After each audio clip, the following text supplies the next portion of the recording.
आतंकवाद का कारोबार चलाना कास्ट इफेक्टिव नहीं है, बल्कि उसकी एक भारी कीमत अदा करनी पड़ सकती है। इसका अंदाज़ा,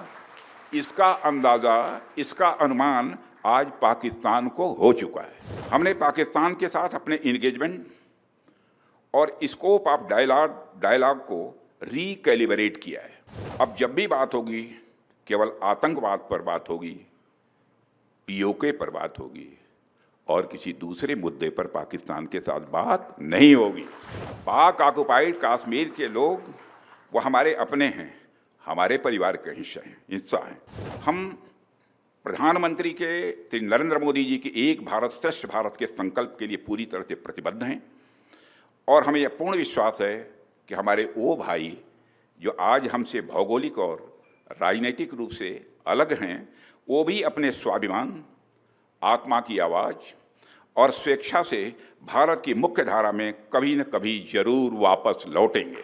chief of air staff air chief marshal AP Singh, defence secretary Shri Rajesh Kumar Singh, DD-R&D and chairman DRDO doctor Sameer V. Kamat, vice chief of army staff lieutenant general NS Raja Subramani, Shri Sanjeev Puri, president CII, Shri Baba Kalyani, founder president SIDM, Shri Chandrajit Banerjee, director general CII, industry leaders, young entrepreneurs, media मीडिया के मित्रों, देवियों व सज्जनों, confederation of Indian industry यानी CII की summit में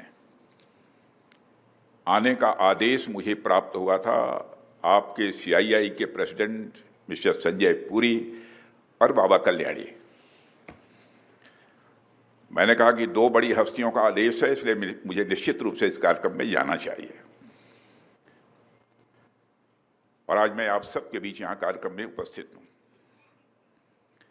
और इस कार्यक्रम में आकर सचमुच मुझे आप लोगों का जज्बा, आप लोगों का उत्साह देखकर मुझे बेहद खुशी हुई है। सबसे पहले तो मैं आप सभी को भारत के दुनिया के 4th लार्जेस्ट इकोनॉमी बनने की बधाई देता हूं।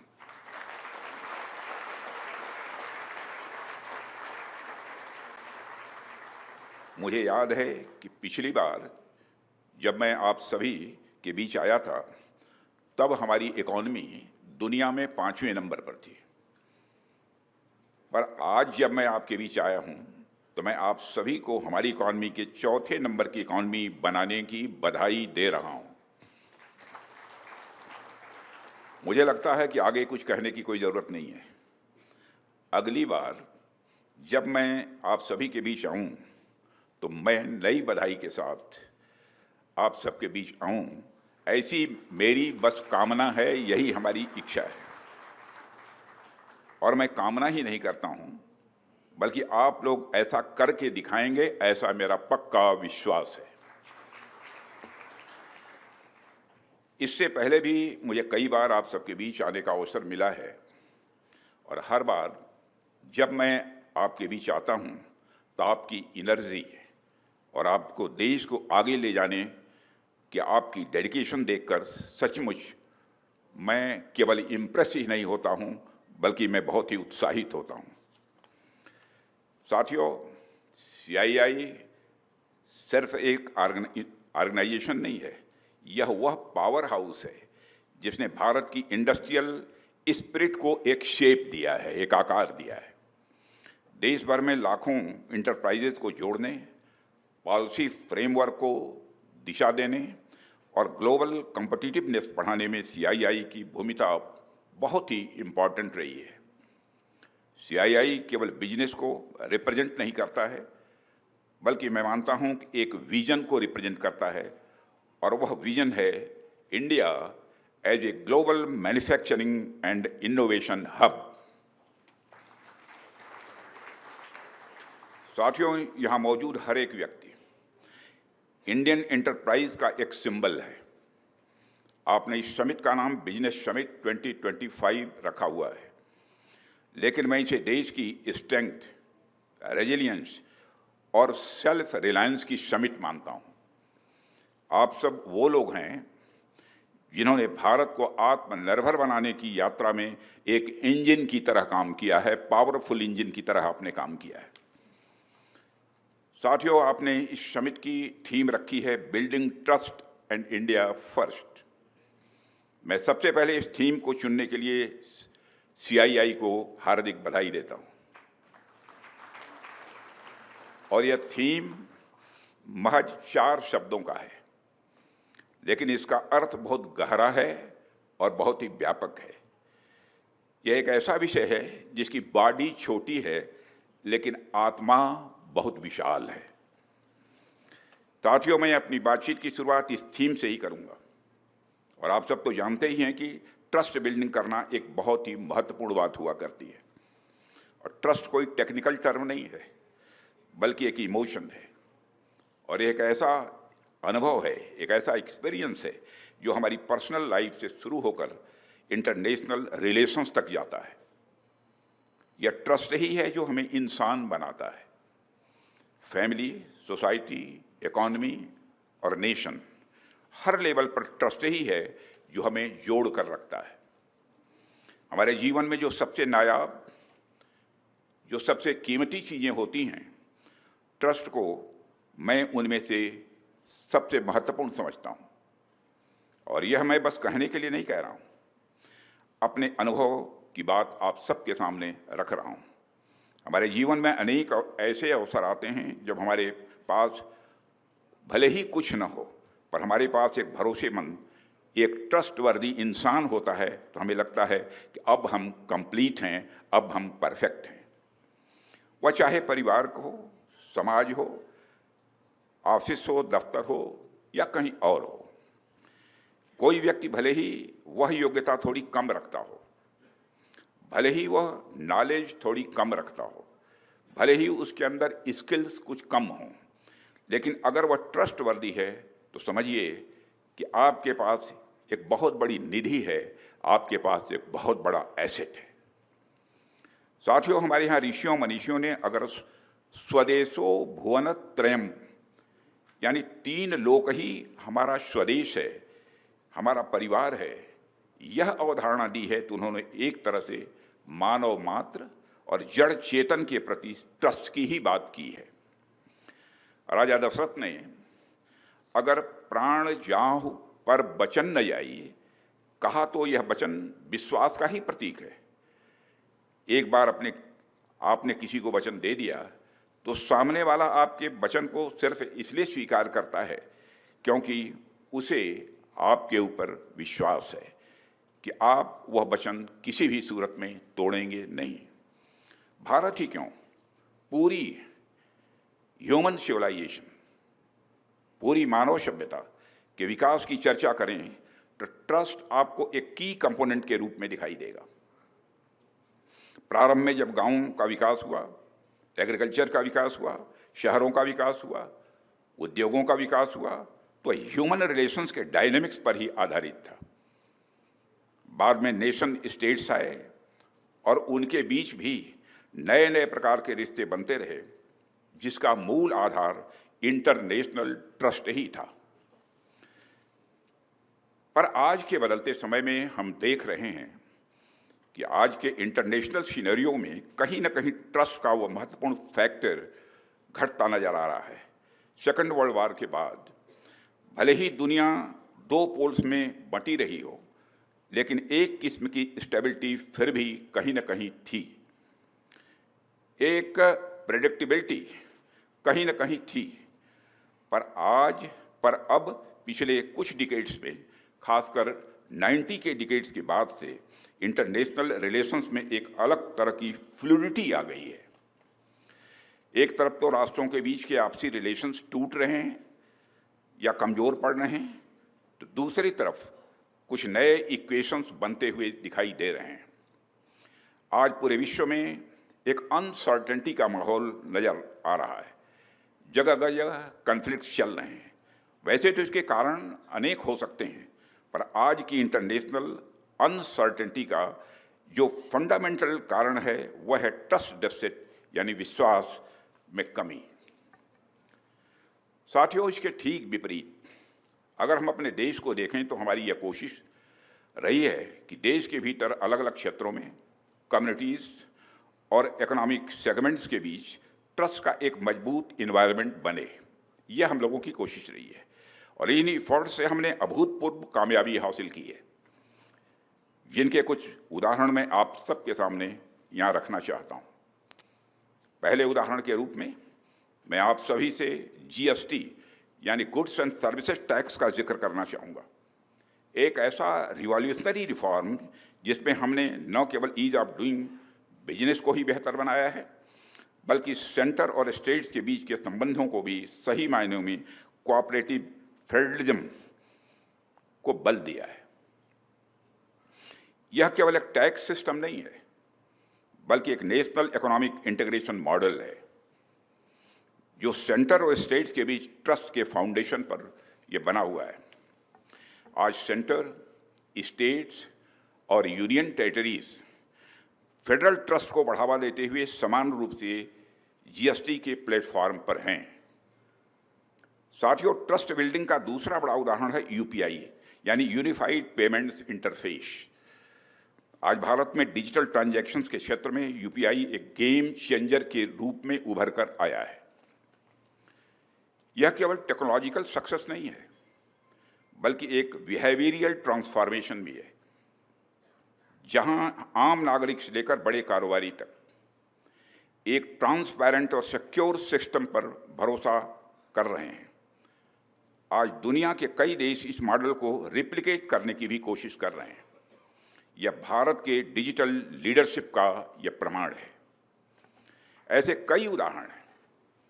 कई उदाहरण हैं जहां हमने क्रॉस सेक्टोरल इनक्लूसिव ग्रोथ को न केवल प्रूफ किया है, बल्कि इसे पूरी दुनिया के सामने एक सस्टेनेबल मॉडल के रूप में प्रस्तुत भी किया है। इसी का परिणाम है कि आज जब वैश्विक स्तर पर इंस्टेबिलिटी और इकोनॉमिक स्लोडाउन जैसी सिचुएशन बनी है, तब भी हमारा और आपका यह भारत अपनी पूरी एनर्जी और सिनर्जी के साथ world fastest growing major economy बना हुआ है।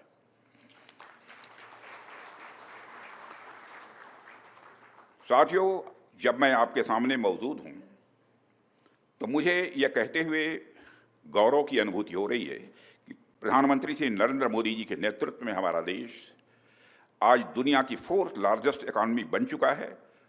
और यह केवल कोई इकॉनमी की साइज बढ़ने भर की बात नहीं है, यह दुनिया का भारत पर और भारत का अपने ऊपर लगातार बढ़ते हुए भरोसे की, विश्वास की बात है। हाल ही में आई मूडीज की रिपोर्ट भी आप सभी ने देखी होगी।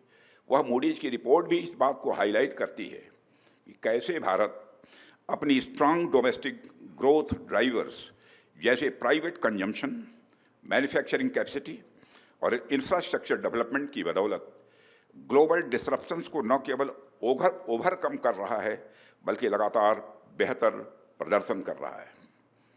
आज हम चुनिंदा देशों में हैं जिनकी इकोनॉमिक रेजिलियंस और पॉलिसी स्टेबिलिटी पर ग्लोबल कॉन्फिडेंस यानी वैश्विक विश्वास लगातार बढ़ता जा रहा है।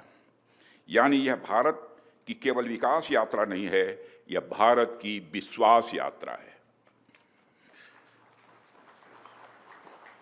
साथियों, एक रक्षा मंत्री के रूप में मुझे ये कहते हुए बेहद खुशी होती है कि भारत के लगातार आगे बढ़ती यात्रा में देश का डिफेंस सेक्टर भी अपनी एक महत्वपूर्ण भूमिका निभा रहा है। पिछले 1 दशक में सरकार के द्वारा लिए गए कई इनिशिएटिव्स के कारण भारत का डिफेंस सेक्टर एक नई ऊंचाई तक पहुंच चुका है। 10 से 11 साल पहले जहां हमारा डिफेंस प्रोडक्शन अप्रॉक्सीमेटली 43,000 करोड़ हुआ करता था, वही आज बढ़कर 1,46,000 करोड़ तक के रिकॉर्ड आंकड़े तक पहुंच चुका है। और हम सब के लिए संतोष की भी बात है, गौरव की भी बात है कि इसमें 32,000 करोड़ रुपए से अधिक का कंट्रीब्यूशन प्राइवेट सेक्टर कर रहा है। इसके लिए मैं आप सबको बधाई देता हूं। इसके साथ हमारा डिफेंस एक्सपोर्ट जो 10 साल पहले 1,000 करोड़ रुपए से भी कम हुआ करता था, 600-700 अप्रॉक्सीमेटली 600-700 करोड़, वो आज मोर देन 24,000 करोड़ रुपए के रिकॉर्ड आंकड़े को पार कर चुका है।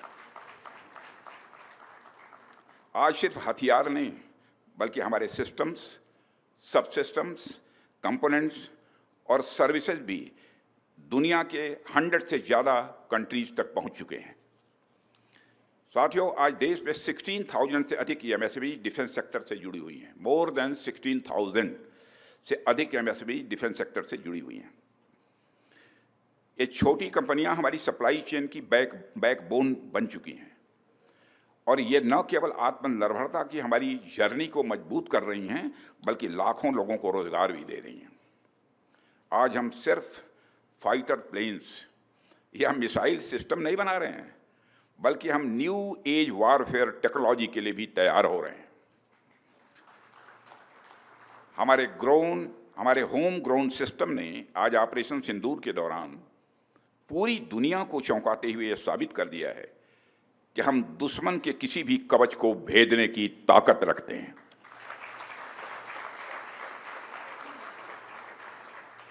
साथियों, आपने देखा कि किस तरह हमने पहले आतंकी ठिकानों को और उसके बाद दुश्मन के सैन्य अड्डों, एयर बेसेस को तबाह किया।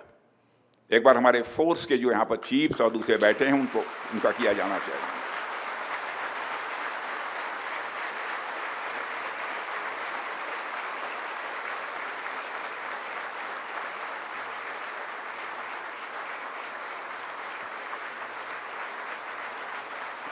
Thank you very much. मैं रोकूंगा नहीं तो रुकेगा नहीं। वैसे साथियों, करने को हम कुछ और भी कर सकते थे,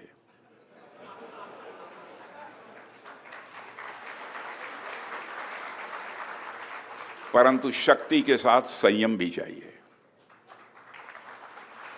शक्ति और संयम, इन दोनों का समन्वय का हमने दुनिया के सामने एक शानदार उदाहरण पेश किया है।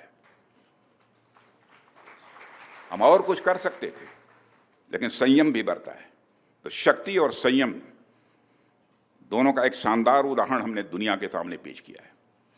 आत्मनिर्भरता के बैनर के तले आज हम क्रिटिकल और फ्रंटियर टेक्नोलॉजीज पर भी लगातार सफलता हासिल कर रहे हैं।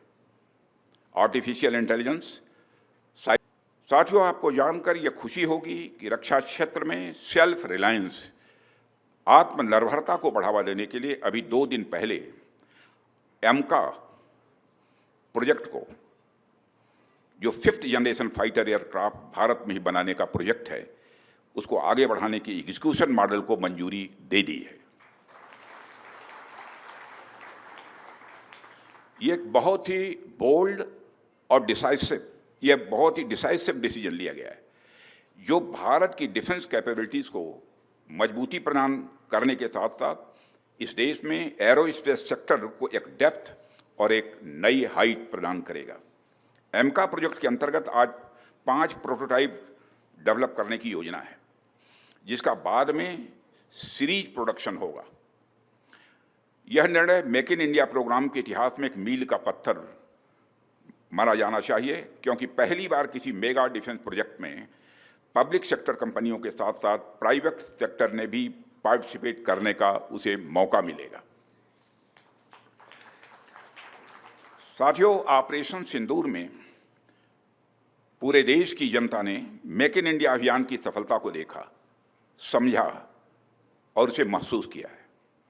आज यह साबित हो चुका है कि मेक इन इंडिया भारत की सिक्योरिटी और प्रॉस्पेरिटी दोनों के लिए बेहद जरूरी है। साथियों, भारत की नेशनल सिक्योरिटी में मेक इन इंडिया एक इसेंशियल कंपोनेंट है। यदि हमारे पास यह क्षमता नहीं होती तो भारत की सेनाएं पाकिस्तान के निचले हिस्से से लेकर पीओके तक, पाकिस्तान के निचले हिस्से से लेकर पीओके तक आतंकवाद के खिलाफ इतनी प्रभावी कार्रवाई नहीं कर पाती। साथियों, आतंकवाद का कारोबार चलाना कास्ट इफेक्टिव नहीं है, बल्कि उसकी एक भारी कीमत अदा करनी पड़ सकती है। इसका अंदाज़ा आज पाकिस्तान को हो चुका है।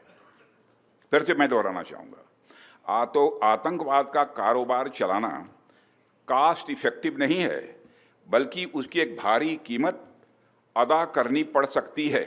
इसका अंदाज़ा,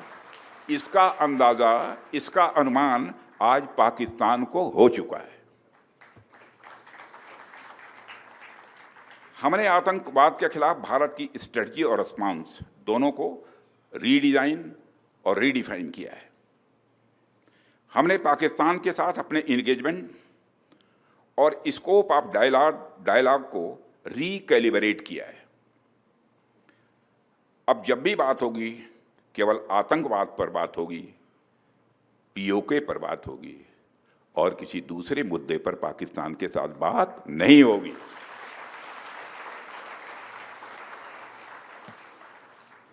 वह दूसरा मुद्दा कौन हो सकता है जिस पर पाकिस्तान बात करना चाहेगा, वो आप जानते हैं। साथियों, मैं मानता हूं कि आज पाक ऑक्युपाइड कश्मीर के लोग हमारे अपने हैं। आप मानते हैं ना?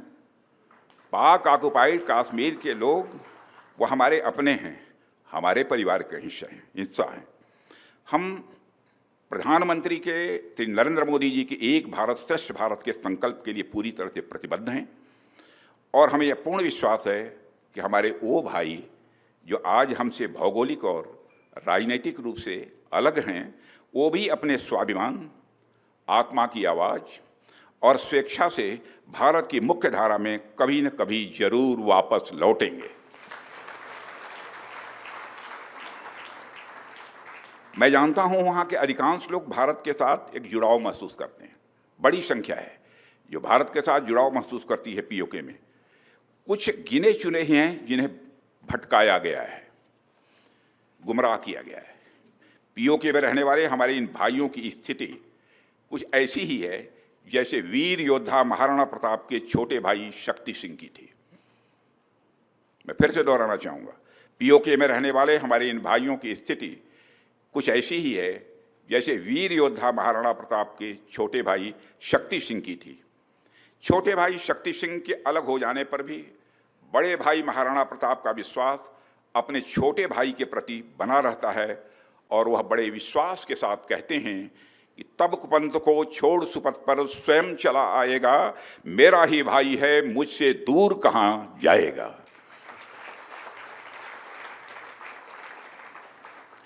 भारत हमेशा ही दिलों को जोड़ने की बात करता है और हमें विश्वास है कि प्रेम, एकता और सत्य के मार्ग पर चलकर वह दिन दूर नहीं जब हमारा ही अंग पीओके स्वयं लौटकर कहेगा, मैं भारत हूँ, भारत ही हूँ, मैं वापस आऊँगा। और वापस आया हूँ, मैं भारत ही हूँ, मैं वापस आया हूँ, यह पीओके कहेगा, ऐसा मेरा पक्का विश्वास है। पीओके की भारत से एकजुटता इस देश की सांस्कृतिक, सामाजिक और आर्थिक समृद्धि पर निर्भर करती है। साथियों, जब मैं मेक इन इंडिया के माध्यम से प्रॉस्पेरिटी की बात करता हूँ तो मेरी बात सिर्फ डिफेंस मैन्युफैक्चरिंग तक ही सीमित नहीं है। मेक इन इंडिया हमारे लिए यह डिफाइनिंग मूवमेंट है जो 20वीं शताब्दी में जापान में आया था। हम जापान की तरह ही इंजीनियरिंग, हाई प्रिसीजन मैन्युफैक्चरिंग और फ्यूचर टेक्नोलॉजीज के लिए एक डेवलपमेंट हब बन सकते हैं, ऐसा मेरा विश्वास है। साथियों, भारत में टैलेंट की कमी नहीं है। दुनिया की अधिकांश बड़ी बड़ी कंपनियों में भारतीय ओरिजिन के लोग बड़ी संख्या में काम कर रहे हैं। जैसे जापान ने अपनी टेक्नोलॉजी और मैन्युफैक्चरिंग की एक अलग पहचान पूरी दुनिया में बनाई है, वैसे ही भारत की टेक्नोलॉजी और मैन्युफैक्चरिंग भी पूरी दुनिया में जब स्थापित होगी तो उसके बाद हम जब एक पेन भी बनाएंगे तो उसकी ब्रांडिंग हम इंडियन टेक्नोलॉजी द्वारा निर्मित कहकर कर सकेंगे। यानी मेक इन इंडिया के माध्यम से भारत में बनी हर चीज पर प्रीमियम होगा, जैसे कभी मेड इन जापान का होता था। यह हमारे देश में प्रॉस्पेरिटी यानी समृद्धि के नए द्वार खोलेगा। साथियों, यह हम सबका अनुभव है। हमने देखा भी है कि अगर सरकार और इंडस्ट्री एक साथ मिलकर चलें तो क्या कुछ संभव नहीं हो सकता है, यानी सब कुछ संभव हो सकता है। प्रधानमंत्री जी की लीडरशिप में आज भारत सिर्फ डिफेंस टेक्नोलॉजी का कंज्यूमर नहीं रहा, बल्कि प्रोड्यूसर और एक्सपोर्टर भी बन गया है और उस दिशा में तेजी से आगे बढ़ भी रहा है। और जब दुनिया हमें हाई एंड डिफेंस सिस्टम्स के लिए अप्रोच करती है तो यह सिर्फ मार्केट इंडिकेशन नहीं होता है, बल्कि यह भारत की कैपेबिलिटी का सम्मान होता है। साथियों, आज इंडियन इंडस्ट्री ने देश के भविष्य की दिशा तय करने का जो मंच तैयार किया है वह वास्तव में प्रशंसनीय है। मुझे लगता है कि भारतीय इंडस्ट्री आज भारत के कलेक्टिव एस्पिरेशंस की भी संवाहक है। आज हम एक ऐसे पड़ाव पर खड़े हैं जहां गवर्नमेंट और इंडस्ट्री के कॉमन इफर्ट्स और सिनर्जी ही भारत को अगले डिकेड की वैश्विक महाशक्ति बना सकता है। साथियों, आज के समय में किसी राष्ट्र की शक्ति का मूल्यांकन केवल उसके इकोनॉमिक इंडेक्स जैसे जीडीपी, फॉरेन इन्वेस्टमेंट या एक्सपोर्ट के आंकड़ों से ही नहीं होता है। दुनिया अभी देखने लगी है कि कोई देश अपने नागरिकों और वैश्विक समुदाय में कितना भरोसा जगा सकता है। क्या उसके लिए अपने देश की संस्थाओं, उसकी नीति और उसकी दिशा पर विश्वास करते हैं? क्या अंतर्राष्ट्रीय मंच पर उस देश को स्टेबल, मैच्योर और रिस्पॉन्सिबल माना जाता है या नहीं? यही वह मापदंड है जो आज के युग में एक राष्ट्र को महान बनाता है। लेकिन साथियों, यह भरोसा अचानक नहीं होता है। यह किसी नारे, घोषणा पत्र या विज्ञापन से नहीं पैदा होता है। यह राष्ट्रीय सुरक्षा से जुड़ा होता है। अब जब किसी देश को यह आत्मविश्वास होता है कि वो अपने जियोपॉलिटिकल इंटरेस्ट को प्रोटेक्ट कर सकता है, अपने नागरिकों की सुरक्षा इंश्योर कर सकता है और भविष्य की अनसर्टेनिटीज के सामने स्थिर रह सकता है, तभी एक सच्चा टिकाऊ विश्वास जन्म लेता है। राष्ट्र का मनोबल तभी ऊंचा रहता है जब उसे पता हो कि उसका आज भी सुरक्षित है और आगे आने वाला कल भी सुरक्षित है। इन सब को देखते हुए साथियों, सरकार ने policy clarity, Indianisation, economic resilience और स्ट्रेटजिक ऑटोनॉमी को प्रायोरिटी दी है। लेकिन इन इफर्ट्स की सफलता तभी इंश्योर हो सकती है जब आप सभी stakeholders, innovators, entrepreneurs, manufacturers इस नेशनल मिशन में पुरजोर भागीदार बने। आइए हम सभी मिलकर यह संकल्प लें, इंडिया फर्स्ट न केवल हमारा नारा हो बल्कि हमारी रणनीति और हमारी कार्य संस्कृति, हमारी वर्क कल्चर की यह आत्मा भी बने। साथियों, सीआईआई की यह गैदरिंग देश की इकोनॉमिक स्ट्रेंथ को रिप्रेजेंट करती है। मेरा मानना है कि अगर हमें भारत को 2047 तक एक पूर्णतया विकसित राष्ट्र बनाना है तो उसमें आपका एक बहुत ही महत्वपूर्ण रोल होगा। इसमें कहीं भी दो मत नहीं है, किसी भी प्रकार की कोई डिफरेंस ऑफ ओपिनियन नहीं है। आपका बहुत ही महत्वपूर्ण भूमिका आपकी रहने वाली है।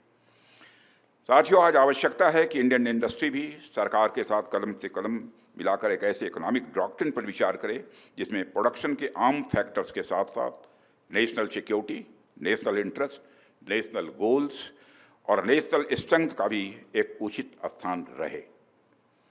आत्मनिर्भरता का हमारा नारा एक इकोनॉमिक पॉलिसी तो है ही, यह एक स्ट्रेटेजिक थिंकिंग भी है। साथियों, सीआईआई के इस महत्वपूर्ण मंच से आज मैं भारतीय इंडस्ट्री से अपील करता हूं कि कंपनी इंटरेस्ट तो स्वाभाविक है, किसी को देखना चाहिए, आप देख ही रहे हैं। नेशनल इंटरेस्ट भी आप देखते ही हैं, लेकिन अब आप नेशनल इंटरेस्ट पर ऐसी परिस्थितियां हैं, उस पर कुछ ज़रूरत से ज़्यादा कुछ फोकस करने की ज़रूरत होगी। इसे अगर मैं दूसरी तरह से कहूं तो कंपनी इंटरेस्ट सिक्योर करना आपका कर्म है, तो नेशनल इंटरेस्ट सिक्योर करना आपका धर्म है।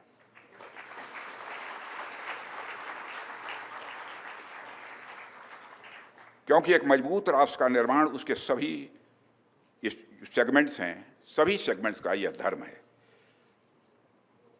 जैसा कि आपने अब उसकी चर्चा नहीं करूंगा, छोड़ देता हूं। मैं ले जाना चाहता था ऑपरेशन सिंदूर की तरफ, लेकिन मैं नहीं ले जाऊंगा, वो कभी होगा तो देखेंगे। साथियों, जैसा कि मैंने अभी कहा कि भारत एक तरफ आर्थिक सफलता की सीढ़ियों पर तेजी से बढ़ते हुए आज विश्व की चौथी सबसे बड़ी इकॉनमी बनकर उभरा है और जल्द ही यह तीसरी बड़ी इकॉनमी के रूप में नजर आएगा। पर साथ ही आज के हमारे चैलेंजेस भी लगातार बड़े होते जा रहे हैं। ऐसे में मैं मानता हूं कि CII जैसी संस्था का रोल और भी महत्वपूर्ण हो जाता है। पूरा देश आपको और भारतीय इंडस्ट्री को एक विशेष उम्मीद, और केवल उम्मीद ही नहीं बल्कि पूरे विश्वास के साथ देख रहा है। साथियों, मेरा मानना है कि CII इस विषय पर अपना ध्यान अनिवार्य रूप से दे भी रहा है, और मैं देख रहा था कि इस समिट में आप लोग national manufacturing mission, climate resilient agriculture, Jio politics of energy transition, AI ecosystem और सस्टेनेबल डेवलपमेंट और डिजिटल एज जैसे कई अलग अलग डायमेंशंस पर सेशंस भी आप आयोजित कर रहे हैं।